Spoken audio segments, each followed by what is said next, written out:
Hello everyone, welcome to my channel. இன்னைக்கு நாம standard 10 சயின்ஸில் யூனிட் நம்பர் 4 எலக்ட்ரிசிட்டியில் தேர்ட் நியூமெரிக்கல் ப்ராப்ளம் வந்து பார்க்க போகிறோம். கொஷின் என்ன கொடுத்துருக்காங்கன்னா, ஒரு டார்ச் பல்ப் இருக்குது, அதோடைய ரேட் வந்து என்ன கொடுத்துருக்காங்கன்னா 3 வோல்ட் வந்து கொடுத்துருக்காங்க. அதுக்கப்புறம் அதோட கரண்ட் வேல்யூ வந்து 600 மில்லி ஆம்பர் வந்து கொடுத்துருக்காங்க. அதுக்கப்புறம் என்ன கண்டுபிடிக்க சொல்லியிருக்காங்கன்னா, அதோட பவர் வந்து என்னன்னு கண்டுபிடிக்க சொல்லியிருக்காங்க. அதுக்கப்புறம் அதோட ரெசிஸ்டன்ஸ் வந்து என்னங்கிறத கண்டுபிடிக்க சொல்லியிருக்காங்க.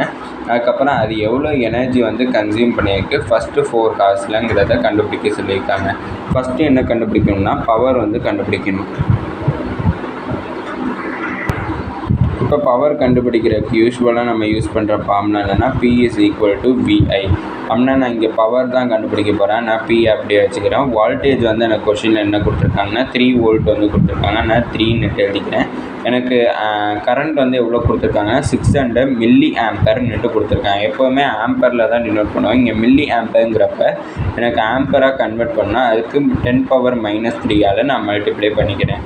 அப்படின்னா எனக்கு P = 3 × 6 வந்து எனக்கு 18. இந்த 2 0 இன்க்ளூட் பண்ணிக்கிறேன். இன்ட்டு 10⁻³ இங்கே 10⁻³ இருக்குங்கிறனால 3 டிஜிட் வந்து நான் மூவ் பண்ணேன்னா எனக்கு P = டெசிமல் பாயிண்ட்டை 3 டிஜிட்டுக்கு முன்னாடி மூவ் பண்ணேன்னா எனக்கு 1.8 வந்து கிடைக்கும். பவரை நம்ம இதில் மெஷர் பண்ணுவோம்னா வாட்டில் வந்து மெஷர் பண்ணுவோம். அதனால் P = 1.8 வாட்டுன்னுட்டு எழுதியிருக்கோம்.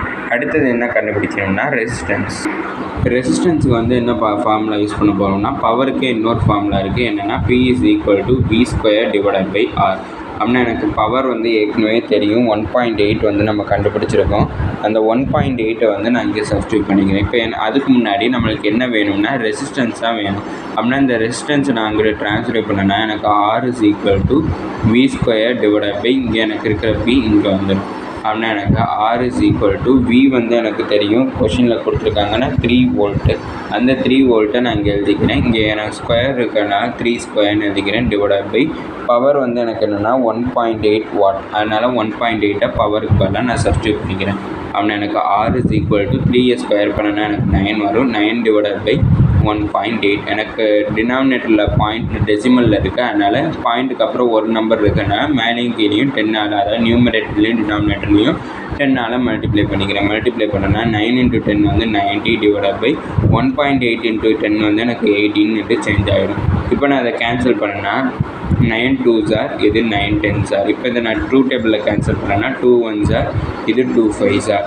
ஆனால் எனக்கு ரெசிஸ்டன்ஸ் வந்து என்ன கிடச்சிருக்குன்னா 5. ரெசிஸ்டன்ஸோட யூனிட் வந்து எனக்கு ஓம், அதனால் 5 ஓம்னுட்டு எழுதியிருக்கேன். அடுத்தது என்ன கண்டுபிடிக்கணும்னா energy consumed if it is used for 4 hours. இதுக்கு நான் எந்த ஃபார்முலா யூஸ் பண்ண போகிறேன்னா பவர் ஃபார்முலா தான் யூஸ் பண்ண போகிறேன். பவர்லேயே வந்து டைம் இன்வால்வ் ஆகிறது P × T. அதாவது எனர்ஜியோட ஃபார்முலா வந்து என்னென்னா பவர் × டைம்.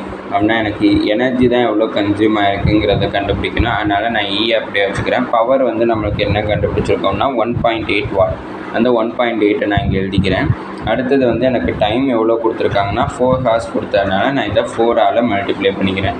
அப்படின்னா எனக்கு E = 1.8 4ஆல் மல்டிப்ளை பண்ணேன்னா எனக்கு 7.2 வாட் வந்து எனக்கு கிடைக்கிது.